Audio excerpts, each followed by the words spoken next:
Et bonne année à toutes et à tous, bienvenue. Si vous êtes en train de regarder cette vidéo, c'est que vous avez fait le choix 2 pour notre semaine du 5 au 11 janvier 2026. Et la première carte de cette année pour cette semaine, c'est Joe nous dit ça va se jouer à pas grand chose. Accroche-toi. Bon, là, vous êtes peut-être dans une demande de quelque chose de très précis et là, on vous dit que ça va passer, mais ça risque d'être chaud. Donc, ne perdez pas espoir. Ne perdez pas espoir, ça va passer, mais clairement, il va falloir s'accrocher. Alors, soit c'est parce que votre dossier sera finalement accepté si vous postulez pour quelque chose alors que c'était vraiment pas sur le papier. Ça peut être finalement votre prêt IMO sera accordé alors que c'était pas du tout gagné. Ça peut aussi vouloir vous dire que vous aurez une réponse peut-être tardive à une question que vous vous posez ou à une réponse que vous attendez. Ça peut traîner, mais parce que ce qu'il faut retenir, c'est que sur le papier, ça ne passe pas, mais que l'univers ne va pas vous lâcher et que ça finira par passer. Peut-être que vous serez refusé dans un deuxième temps et puis qu'on vous appellera. En tout cas, là, ce qu'on vous dit, c'est que ne perdez pas espoir parce que ça le fera. Alors, peut-être pas sous la forme où vous voulez, peut-être pas dans les délais où vous voudrez, mais ça va passer. On y croit, on garde de l'espoir. Allez, j'utilise l'oracle des mystères d'Isis pour cette semaine du 5 au 11. Allez, pour nos amis du choix 2, que veux-tu nous dire? Allez. En dos de deck, on a Nefertum, sème autour de toi des graines florissantes. On a le lotus, enivre-toi du parfum des dieux et retrouve la voie de l'extase. Et on a Nout, explore ta mission de vie. Les étoiles te guident, fortifie ton ancrage et réalise tes rêves. Bon. Là, on nous parle d'épanouissement, on nous parle aussi que tout est possible lorsque l'on sème les bonnes graines, d'accord? Les bonnes graines, c'est l'intention avec lesquelles on fait les choses. On nous dit ici aussi qu'il y a une notion de se reconnecter à ses rêves, à ce qui nous fait vibrer, etc., etc. Bon, allez, on continue avec le tirage. On a Osiris, attendez, j'enlève ça, ça tape, c'est pas agréable pour vous. On a Osiris l'Éternel, il nous le dit, tu es arrivé, abandonne-toi à la grâce du moment. Bon, là, moi, surtout ce qu'on me montre, alors si le message vous parle tel quel, vous le prenez, mais regardez, moi, ce qu'on me montre, c'est les yeux. Là, on me montre, c'est comme si il fallait que vous regardiez les choses un peu comme un gamin, vous voyez, comme le gamin qui est sous la table et puis qui sort juste les yeux comme ça. Là, il y a vraiment cette notion de regarder quelque chose avec les yeux de l'enfance, de regarder les choses avec un peu, peut-être un peu de naïveté, si on peut dire. En tout cas, là, on nous dit vraiment, on nous parle d'une vision enfantine, une vision avec les yeux de la naïveté, mais pas dans le mauvais sens du terme. La naïveté, c'est vraiment que tout est possible. Et on nous parle, souvenez-vous, le dos de deck, les rêves. Donc peut-être que là, il faut se reconnecter à cette enfance. Bien, on a ensuite Bess, il nous dit reconnecte avec la vibration de ton enfant intérieur. Bon, là, je pense que si le message n'est pas clair, je ne sais pas en quelle langue vous le dire. Donc là, il y a une notion aussi de festivité. Il y a quelque chose dont il faut se réjouir, qu'il faut célébrer. Ça va bien avec cette carte aussi, hein. Là, il y a vraiment peut-être que c'est aussi ce qu'on vous demande de regarder, c'est peut-être ce que vous possédez déjà. C'est peut-être ce qui est positif dans votre entourage. Peut-être que là, vous êtes depuis quelques semaines, quelques jours, peut-être que vous êtes un petit peu patachon, un petit peu gronchon, et là on vous dit mais prenez le temps de regarder ce que vous possédez déjà, prenez le temps de regarder tout ce qui va bien au lieu de ronchonner sur ce qui va mal. Donc là il y a quand même quelque chose à célébrer, hein. Mais peut-être que c'est quelque chose qui arrive, on verra en deuxième, troisième lecture, mais c'est peut-être déjà quelque chose qui est en présence. Ensuite on a Horus l'Ancien. Ouvre ta conscience et prends de la hauteur. Bon, bien. On a aussi les pyramides. Les pyramides, elles nous parlent d'évolution, d'accord? Donc là, il y a une notion de se positionner différemment, avec beaucoup plus de hauteur, avec peut-être plus de charisme aussi que ce que vous faisiez présentement, d'accord? En tout cas, cette semaine, on va vous demander, peut-être qu'il y a une situation qui va se présenter et où on va vous demander d'aborder cette situation avec plus de hauteur, avec plus de... c'est comme si vous vouliez vivre un rêve. Voilà ce que j'ai. Moi, je vous dis ce que j'ai. Vous verrez si ça vous parle pas. C'est comme si vous vouliez vivre un rêve, mais que vous vous positionnez pas dans ce rêve. C'est-à-dire que vous le regardez, mais vous vous dites pas que c'est possible. Vous vous dites... Donc, vous n'agissez pas comme si c'était possible. Je donne un exemple. votre rêve, c'est d'avoir une maison. C'est votre kiff ultime, c'est votre rêve. Mais vous continuez à ne pas mettre d'argent de côté. Vous voyez, c'est vraiment, c'est plus ça. Horus l'Ancien, quand on vous dit ouvre ta conscience et prends de la hauteur, c'est là, on vous demande de vous positionner par rapport à ce rêve et de commencer déjà à le vivre. Bien sûr que si votre rêve, c'est d'avoir une maison, c'est pas parce que vous allez mettre 200 € tous les mois que vous allez avoir la maison maintenant. Mais en tout cas, vous êtes déjà dans le projet, ok? Donc c'est vraiment ça. C'est pareil, si vous rêvez d'un poste, mais que surtout, vous postulez jamais. Oui, mais parce que c'est pas possible. Qu'est-ce que vous en savez? Allez-y, postulez, essayez. Au pire, allez même vous demander, est-ce qu'il faut une formation?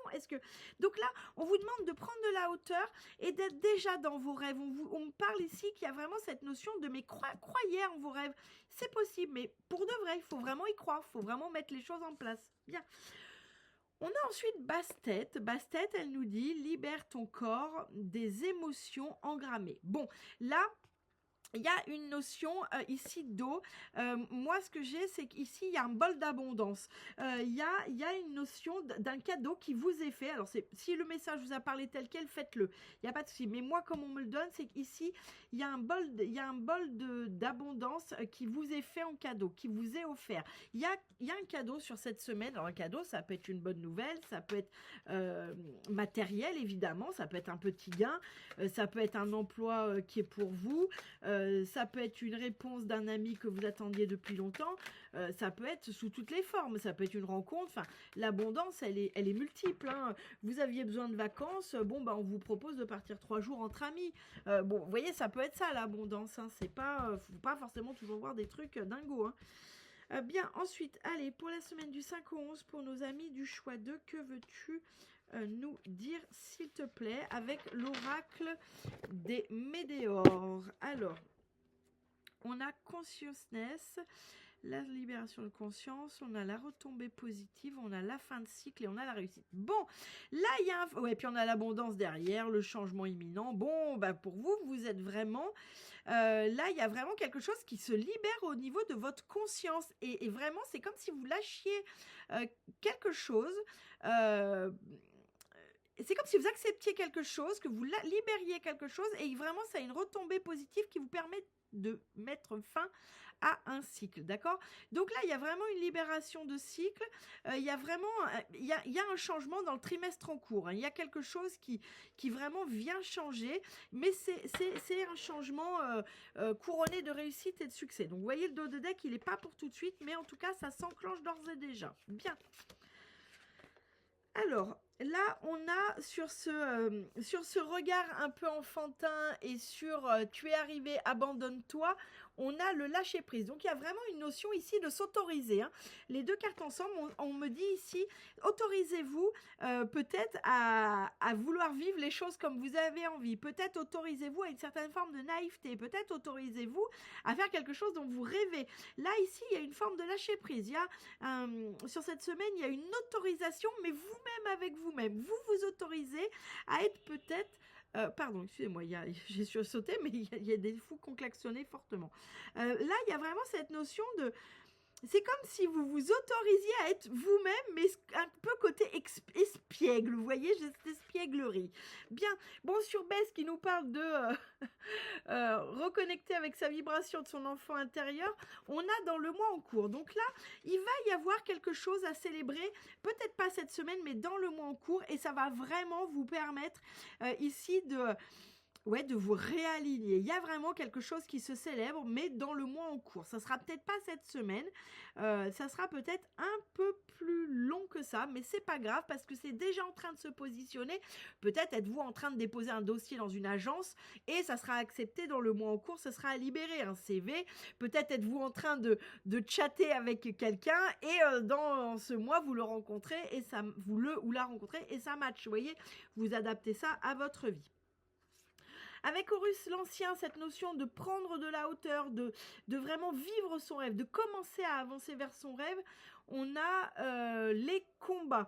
Et bah oui, hein, c'est le combat intérieur, évidemment. Hein. Vous avez l'impression ici que peut-être ce rêve est trop grand pour vous. D'accord? C'est peut-être ce qui vous empêche d'avancer. Là, il y a cette notion d'avoir un peu la sensation d'être David contre Goliath, vous voyez? Donc, c'est pour ça que ça vous paraît si compliqué de vous positionner en hauteur, mais parce que vous avez l'impression que c'est trop pour vous. Et là, on vous dit non.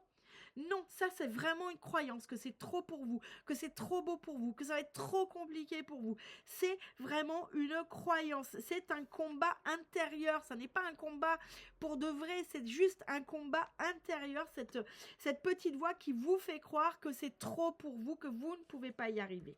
Bien sûr, Bastet qui nous dit libère tes émotions engrammées, et où moi je vois ce bol d'abondance avec ce présent qui arrive, on a protection et réalisation.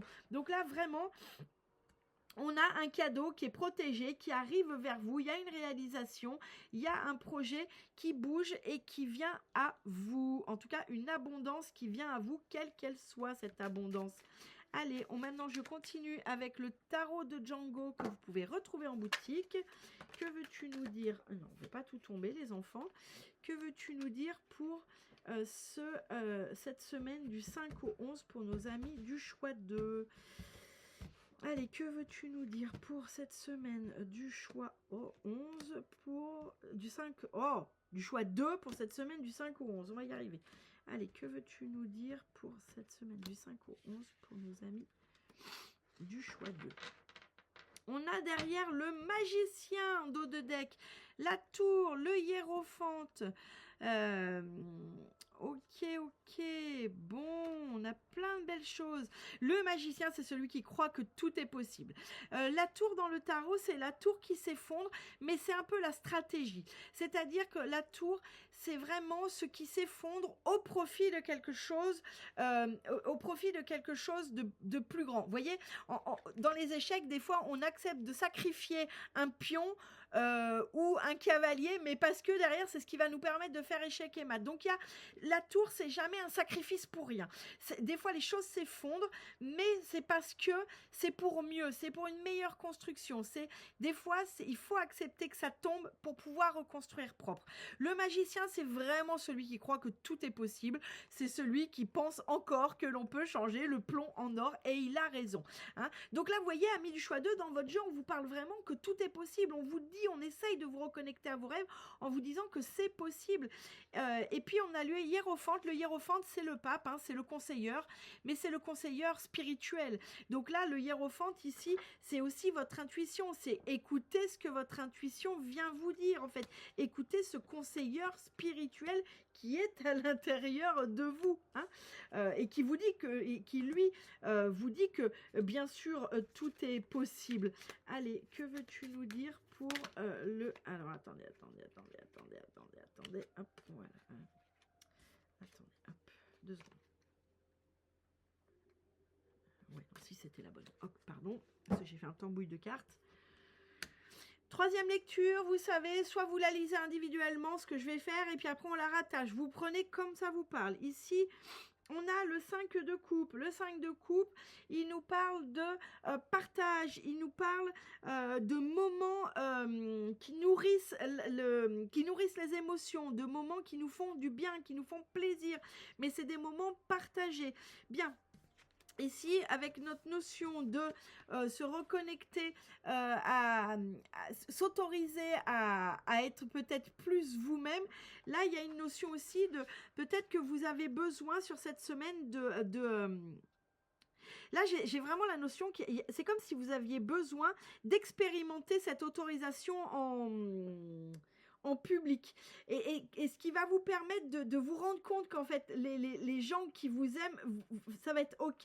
Donc il y a vraiment aussi sur cette semaine besoin un peu de festivité, besoin un peu de lâcher prise, mais de lâcher prise sur peut-être la vie en général, lâcher prise sur peut-être tous les questionnements ou toutes les injonctions que vous vous donnez, d'accord? Ce 5 de coupe, c'est ce qui vient nous dire, c'est un peu soyez festif avec vous-même dans vos émotions. Alors je sais que je dis ça, on est début janvier, et qu'on a fait la fête pendant des jours. Mais là, il y a aussi cette notion de s'autoriser à être qui vous avez envie d'être au milieu des gens qui comptent pour vous. Et ça va être bien. En fait, ça va être bien. N'ayez pas de crainte. Là, on a le jugement. Le jugement, il nous parle du jugement divin, d'accord? C'est la justice divine, le jugement. Mais c'est aussi tous les signes que l'au-delà, que le divin, que l'univers, Dieu, vous mettez bien le nom que vous voulez, vous envoie pour que ça se passe au mieux. Donc là, vraiment, ce qui arrive, ce qui va être à célébrer dans ce mois, c'est vraiment, voyez-le comme un cadeau de l'univers, d'accord? Voyez-le comme un message du divin. Voyez-le comme une juste récompense de ce que vous avez aussi semé. Bien, on a notre 3 de denier. Le 3 de denier, il vient nous parler ici de... peut-être que ça va être un peu la fantaisie au niveau des finances, hein, on va pas se mentir, là, ou du matériel, il y a comme une forme de fantaisie, il y a comme une forme de quelque chose de un peu instable, c'est un peu le cirque, voilà, pour dire les choses comme elles sont, c'est un peu le cirque. Alors, mis avec ces trois cartes, ici, peut-être que il y a un auto-sabotage sur l'argent, hein. Peut-être que vous avez besoin d'argent pour votre projet, pour votre rêve, peut-être que vous aspirez à une vie stable et que là, eh bien, le combat intérieur, il concerne un peu le matériel, hein. Et là, c'est un peu la fantaisie, hein. Peut-être que vous avez un auto-sabotage vis-à-vis de ça et que ce combat, il va être en lien avec ça, c'est-à-dire en lien avec changer une habitude pour sortir de cette fantaisie un petit peu matérielle, hein, voilà. Parce que c'est aujourd'hui ce qui finalement vous plombe un peu, ok? Alors, je prends juste le temps, voir si... Parce que j'ai comme la sensation qu'il y a autre chose, mais je... Ok. Alors, pardon, je suis désolée, je prends un peu de temps, mais parce que je vois bien qu'il y a un truc qu'on essaie de m'expliquer, mais que je comprends pas. Ok. Plus simplement, on me dit que pour certains et certaines, il y aura ce besoin de prendre de la hauteur sur un aspect financier. Pas en termes de fantaisie ou tout ça, mais juste sur un aspect financier. C'est comme si vous aviez besoin de prendre de la hauteur sur un espèce de serpent de mer en lien avec les finances, en lien avec de la matérialité. Alors j'ai conscience que ça parlera pas à tout le monde, mais ceux à qui ça parle, par exemple, ça peut être sur un héritage, ça peut être sur... Moi, il y a une illusion, il y a une espèce de serpent de mer, il y a une espèce d'illusion autour d'une finance, autour d'un matériel, autour de quelque chose. Et là, c'est comme si vous le voyiez pas parce que vous aviez le nez dedans et on vous demande de prendre de la hauteur parce que on essaye un peu de vous berner avec des illusions. Et moi, j'ai vraiment un serpent de mer, un truc qu'on voit pas arriver, hein. Et c'est pour ça qu'on vous dit prenez, vous voyez, si vous êtes sur votre barque et le serpent de mer, il arrive dessous, vous le voyez pas. Alors que si vous partez au-dessus de votre, vous allez le voir, le serpent de mer. Donc là, il y a une espèce d'illusion sur du matériel, sur de l'argent. Et là, on vous demande de prendre de la hauteur, de regarder les choses un peu différemment parce que on essaye un peu de vous enfumer, ou en tout cas, on vous dit peut-être pas tout. En tout cas, il y a un truc qui arrive que vous voyez pas venir. Donc, on vous demande de prendre de la hauteur. J'ai conscience que ça parlera pas à tout le monde, mais dites-moi si ça vous parle à vous ou pas. Bien, on a notre cavalier d'épée. Bon, le cavalier d'épée, c'est un peu l'amour au bulldozer, hein. C'est vraiment celui qui avance en écrabouillant tout, hein. Il n'est pas plein de mauvaises intentions, ce cavalier d'épée, mais il est plein de fougue et il est parfois un peu tranchant, hein. Le cavalier d'épée, c'est celui qu'on n'aime pas trop rencontrer parce que, pour le coup, sa fougue peut le rendre maladroit, d'accord? Sa fougue peut le rendre des fois un peu désagréable, voire un peu je veux, j'obtiens, quoi, hein.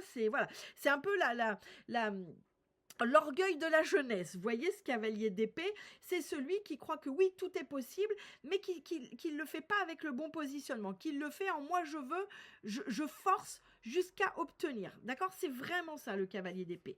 Bien, donc là, peut-être qu'on vous dit sur cette semaine que vous vous comportez comme un cavalier d'épée ou que quelqu'un va se comporter comme un cavalier d'épée vis-à-vis de vous. Quelqu'un, peut-être, qui force, qui veut absolument obtenir les choses. Et là, avec ces 3 cartes, ce bol d'abondance, et il y a aussi la notion de s'abandonner et la réalisation de la protection. Là, ce qu'on vous dit, c'est ça sert à rien de forcer. Là, ce qu'on vous dit, c'est que si vous forcez, vous vous allez tout nous casser. Là, il n'y a pas besoin de forcer. Cette abondance, elle va venir d'elle-même, d'accord? Parce qu'elle est protégée. Elle est déjà indiquée, d'accord? Donc, il n'y a pas à forcer. Vous n'avez rien à faire de plus. Et c'est pour ça qu'on nous parle aussi avec Bastet de s'abandonner. Je relis la phrase. C'est libère ton corps des émotions engrammées. Donc, c'est peut-être ça qui fait que vous avez tendance à forcer. Non, c'est dans l'autre qui vous dit, tu es arrivé, abandonne-toi à la grâce du moment. C'est notre première carte. Donc là, il y a cette notion de ça sert à rien de forcer. Là, ce qu'on vous demande, c'est de lâcher prise parce que de toute façon, c'est déjà programmé pour vous. Par contre, si ça n'arrive pas, c'est peut-être parce que justement, vous forcez et que vous croyez que c'est dans cette direction-là, alors que ce qui est pour vous est dans l'autre. Et vu que vous forcez de ce côté-là, ça ne peut pas tomber parce qu'on ne peut pas vous amener dans l'autre direction. Bien, ok. Eh bien, écoutez, c'est très très bien. Je vais vous donner le mot de la fin. J'espère que ça vous parle. N'hésitez pas, des fois, si ça ne parle pas en début de lecture, parce que c'est le début de la semaine, des fois, il y a des choses qui ne parlent pas du tout en début de semaine, et puis qui, a posteriori, eh bien, vous parlent. Comme parfois aussi, c'est peut-être le tirage de la semaine d'avant qui va vous parler pour cette semaine, ou ainsi de suite. Vous voyez ? Voilà, donc voilà, n'hésitez pas à faire plusieurs lectures parce que des fois, oui, ça nous parle pas sur le coup et puis surtout quand on est dedans et qu'on veut pas l'entendre, c'est sûr que ça nous parle pas. Bien, allez. Là, j'ai quelqu'un, je dis ça parce que j'ai quelqu'un qui m'a fait un retour d'ailleurs, qui m'a fait un retour en me disant j'ai réécouté le bélier de l'année dernière. Parce que l'année dernière, j'avais fait signe par signe. Là, j'aurais pas le temps cette année. Je m'en excuse avec l'organisation du salon du 24-25 janvier à Romney. J'aurais absolument pas le temps de gérer ça. Et qui m'a dit en fait, c'est en le réécoutant a posteriori que je me suis rendu compte que tout calait. Donc, vous voyez, c'est pour ça que je me permets de vous dire ça. Allez, on a, s'il te plaît, le mot de la fin pour nos amis du choix 2 sur la semaine du 5 au 11. On a la mort. Alors, je n'annonce la mort de personne, on se détend. La mort, c'est la fin. La fin fait partie du cycle de la vie. L'accompagner sans résistance te permettra de guérir et de te libérer de tes peurs pour connaître un renouveau. N'aie pas de regret, l'évolution appelle le mouvement. Et oui, pour pouvoir ouvrir une nouvelle porte, il faut en fermer une autre. Je vous souhaite une excellente semaine et je vous dis à très bientôt.